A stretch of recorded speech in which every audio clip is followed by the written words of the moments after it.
Hi, John here. Today we'll be talking about unpacking a unit of competency. As part of the unpacking process, and this is for a new streamlined unit of competency, we will be looking at the link between the components of a unit, including the performance criteria, performance evidence, knowledge evidence, assessment conditions, and the foundation skills. We will also cover off on the assessment conditions and contextualizing the unit. Our aim is to provide you with reference points so that you can adapt this learning and apply it to your own units of competency when completing the assessment tasks. The process of planning, designing, and developing assessment tools begins with determining the training specification. It then moves on to assessment planning, instrument development, assessment tool development, and finally the quality review process. Determine the training specification. So our focus today is on the very first part of the process, determining the training specification. We will discuss how we unpack a unit of competency.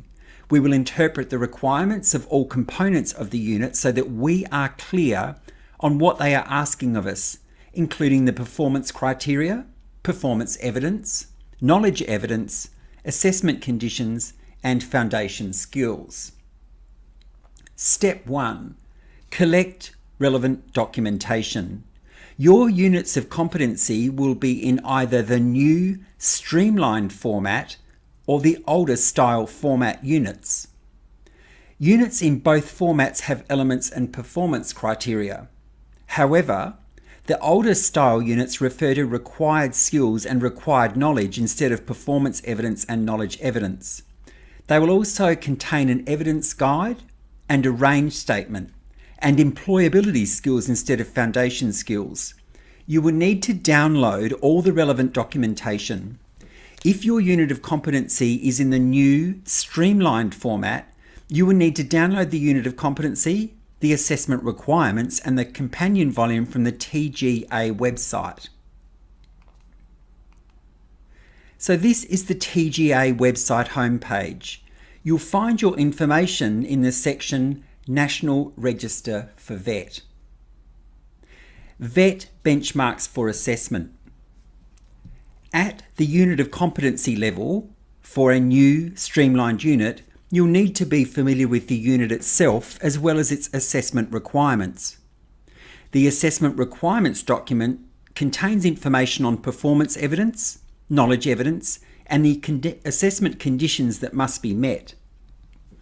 The streamlined units of competency always travel with associated assessment requirements documents. The older style units contain all the information in the unit document. Unit of competency details. This is where your companion volumes will sit. Underneath the companion volumes, you can see the training packages that include this unit. If you are looking at an old unit of competency, you will not see the companion volumes and an implementation guide. However, you will still see a listing of the training packages, so it is just then a matter of accessing those training packages to determine the Industry Skills Council, ISC, or Skills Service Organisation, SSO, and determining who they are. So looking at this unit of competency, what does each component provide by way of information? How do they work together? Again, the language will be different depending upon whether the unit is in the new or the old format. Step 2. Constructively read the unit of competency. The next step is to constructively read the unit of competency. Make sure that you are familiar with the unit of competency in front of you. If not, read it critically in terms of what it is asking for. Read through your unit without emotion. Don't worry about the ambiguity or the language or how you are going to perform a practical application. Let go of that stuff and move forward so that you can ascertain what the unit involves and its requirements. Read your unit of competency multiple times and make copious notes with each reading. Step 3. Address the non-negotiables. Review your own units and identify any must statements. Time spent At the beginning of this process, pulling apart the unit of competency is time well spent, as it allows you to make the correct determinations in terms of your assessment tool development. A must statement is a non-negotiable. It must be there. You can ask yourself, what are those must statements telling us? What are they directing us to do? Make notes about these must statements and what they are asking us. These must statements, the non-negotiables, are sitting in the assessment requirements document and include performance evidence, knowledge evidence, and assessment conditions. Step 4. Identify the verbs in both documents. Verbs are action or doing words that involve performance. We know that the language the units of competency are written in is very much behavioural, involving something being done. Go through and highlight all the verbs in your document. It might take you some time, but it will really help you to understand what the unit is asking for. It is an opportunity to allow the unit of competency to speak to you, to tell you what it's looking for, so you can go ahead and capture that. This process will go a long way to ensuring that your assessment tool development process will result in a tool that will relate to the unit. You might find multiple verbs in the one performance criterion or in just one line of knowledge evidence or performance evidence. It is a matter of analysing the content so that you can determine what the unit is really asking for. Step 5. Identify alignment. Our next step is to identify the alignment between the performance evidence and knowledge evidence and the performance criteria. Once again, if you are working with an older style unit, you will be dealing with the performance criteria and the required skills and knowledge. We are now looking for synergies or duplications so that we can map them to see where the performance evidence sits in the performance criteria. In order to assist in this process, use a numbering convention so that you can clearly see how all the components relate. You could, for example, use PE1, PE2, PE3, etc. This will be different depending on what your unit looks like. If you take the time now to identify where your PE1, PE2, etc. sits, you will have a reference point that will help you with the identification process later. If you are a visual learner, you could use color coding as a methodology to assist you in the unpacking process. You might find that having all the performance criteria evidence highlighted in pink helps you to identify where they are sitting. The same numbering process could be used on your mapping documents later in the development process. If you follow this process when developing your assessment tool, you'll have a reference point. Ask yourself, where are the crossovers occurring? What parts are left over and how might I capture those? It may be that you are looking at differences between knowledge evidence and performance criteria. Sometimes the knowledge evidence doesn't sit comfortably with the performance criteria. When this occurs, you'll need to address the leftover component. You might want to consider using a second methodology. This is an example that we use in class. You'll note that certain performance evidence can be matched to certain performance criteria. This is just the start of the process, as the unit is asking us to prepare and deliver presentations and where this would fit in the delivery area. Let's consider the knowledge evidence. If we are dealing with identifying information collection methods, the temptation is to jump to element 3, because that is where we would expect the learner feedback from the training to be collected. However, the knowledge evidence actually involves identifying the information collection methods, something that you would do in a preparation stage of delivering a presentation. Therefore, it relates to element 1. You will find that sort of ambiguity, trickiness, and complexity may or may not sit within your own units of competency when you try to ascertain where things sit. Make notes as you go through this process so that you can be sure where you are going and that you understand the process. Step 6, observable component. In step 6, we are considering what is an observable component. What is the actual performance of the task? We know that units of competency are written in behavioural language. This means that we can think about assessment involving someone having to write something, do something, say something, or create something. If it is performable, we need to ask ourselves whether we need to see an observable task. From an assessment development perspective, we should start with the practical components and think about how we capture them in the assessment process and gather as much evidence as possible using that assessment methodology.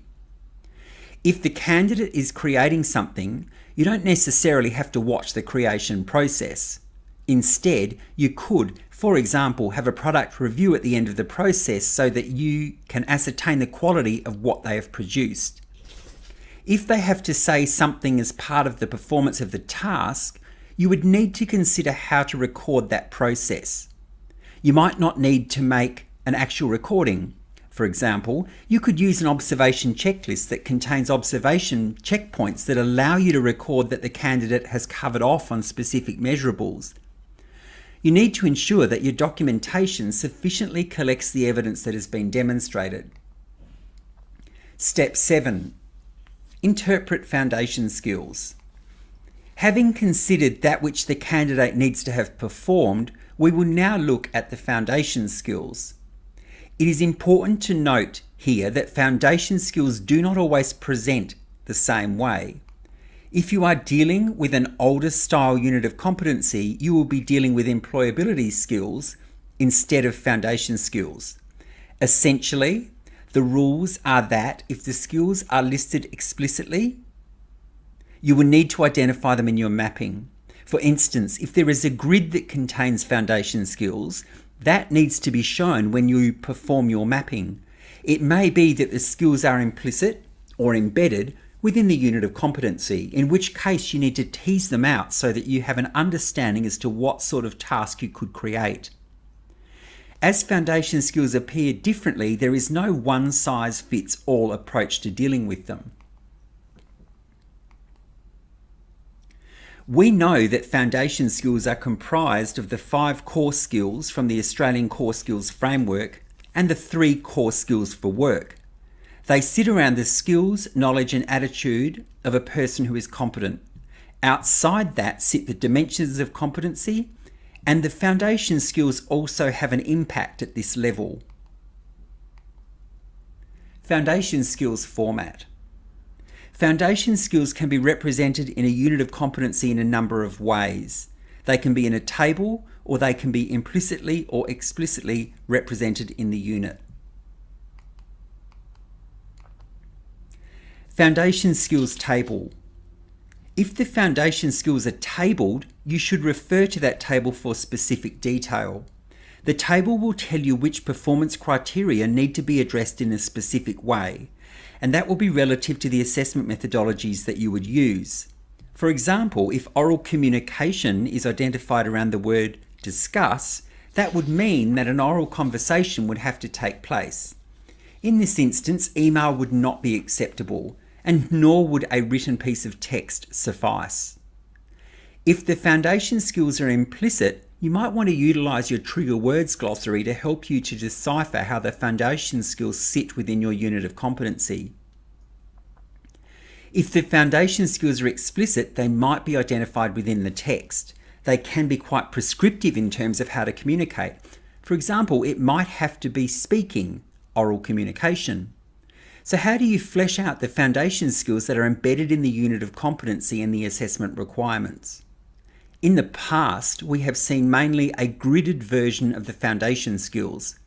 With the gridded version, you can work that out when reading, writing, and get the work done is indicated for performance criterion 1.1.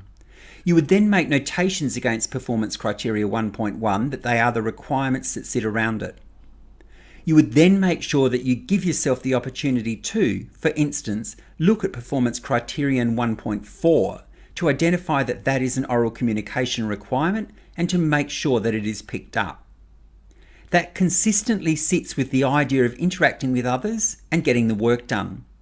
The idea is that oral communication interacting with others, and getting the work done align very well.